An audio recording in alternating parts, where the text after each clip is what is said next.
la jeune fille là Zeyna la xaw ma nu mu tudd. Dieyna. waaw.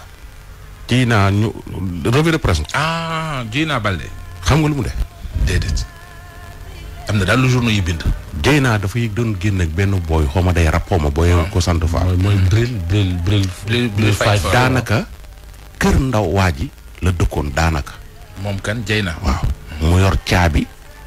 Dieyna yor caabi. Dieyna jël xaar ba guddi jot. waa ji di nelaw.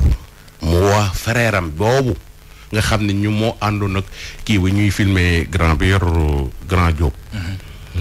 grand frère am mi nu mu tudd.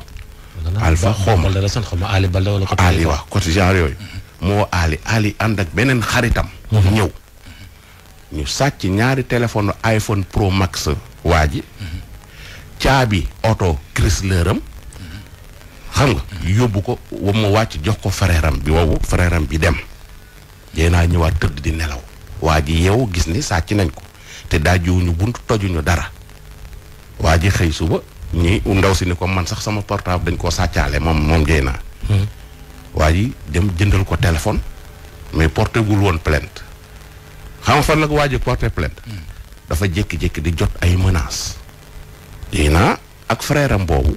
dañoo jël ay tigo puce tigo firi def ko ci téléphone mbindaan ma. mbindaanu Dieyna ñaari mbindaan la am. mais kenn ka la jël téléphone am def ci puce bi commencé ñuy chantage waa ji. ci portable waa ji dafa am ay vidéo waa ji yu co fa nekk. ak yeneen i xale yi jigéen. te nañ vidéo yeen na mu demee. naka su teggunuwul daal. ñu jël vidéo yooyu nag di ko yónnee waa ji di ko ci chantage. naan ko soo ñu defalul lii dañuy publier vidéo yi di ko ci chantage di ko ci chantage ba waa ji porté plainte. bi waa ji porté plainte nag bi ñu toppee enquête bi. Dieyna dañoo sàccaale téléphone am mais ñoo ngi gis ni Dieyna mi ngi woote téléphone ci téléphone am. ñu ngi koy utiliser daal. ñu ngi koy utiliser. bi mu ne dañ koo sàcc. bi mu ne ci càcc gi la bokk. voilà ci biir ay enquête ñu dem ba accusé ne ko nii carrément mu daal di avoué que ni moom moo def loolu. loolu nag am na lu ci nit ñi war a jàngat.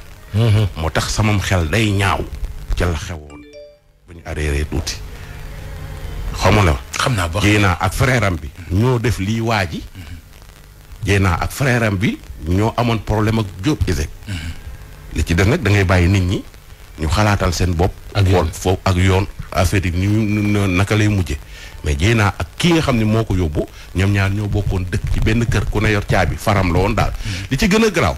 waa ji dafa am ay vidéo yu am solo yu nekk ci YouTube bi. ay day way def naa. am na ci vidéo boo xam ne am na ay 3 millions et quelques vues. ñoom dañoo dem ba supprimer yooyu vidéo ci YouTube bi. xam nga kon waa ji il perd beaucoup d'argent ci loolu. ay vidéo clip yu nekkoon ci internet bi man waa ji xaw ma ko il paraît que xale yi jigéen ñi bëgg la ko kii la daal gis naa ni daal liñ ko yàqal ci kii bari na. mais lii ma la wax nii noonee la demee. en tout cas mi ngi gàkkal deram de. mooy booy rappeurs yi bees yu rafet yooyu rek. ngeen topp leen waaw xale yi voilà. mi ngi gàkkal deram moom Dieyna Baldé. parce que yow munoo fi def mbir nit ña nekk ca di lijjantee ka waxtaan ñu lay déggaat ci leneen. c'est-à-dire ay mbokkam nañu ko jël. yar ko encadré ko. Ndakaaru ndey soppi nit de. waaw mais bari nañu fi yàggati soppeeku ñu. mais c'est-à-dire xale bu toll noonu à son âge. lii xool bu mu dugg génn ci duggaat ci beneen. soit ñaar rek mën a am. mu jël yoonu baax ñu boole ko ci ñi baax. baa mu jël yoonu bon ñu pare ci moom. mais xale bu ndaw à son âge coow loo dugg. génn ci duggaat ci leneen.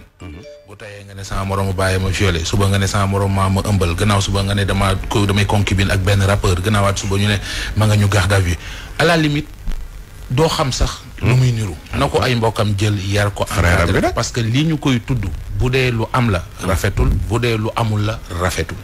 xale bu ndaw. di jigéen. war a c'est-à-dire war a am sa taxawaay bu war a am ci société bi. ñu war a mën a compter ci yow. nga am tur am ci loo yëngu. bul gàkkal sa der. dañ ko encadré mi ngi yàq boppam de. ay parents ñoo war a teel a jublu Ndiaye. parce que mu tax âge bi mu toll. bay ñëw Dakar dafa di fi maanaam dëkk ci appartement moom kese di dund yéen dund yi. ay parents ñoo waxuma moom de. mais bari na ci réew mi xale yoo xam ne ñoo gën a responsable seeni parents. su subaa dina leen di xaas. boo da ngay jàpp sa gémmiñ.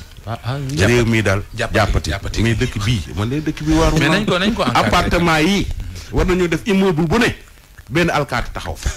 immeuble yi ci réew mi. war nañoo yokk immeuble bu ne naa xaw ma de.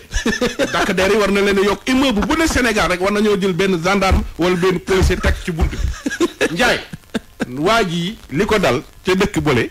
waa ji dafay wax ci frère am moo nekk ci kaso bi. waaw.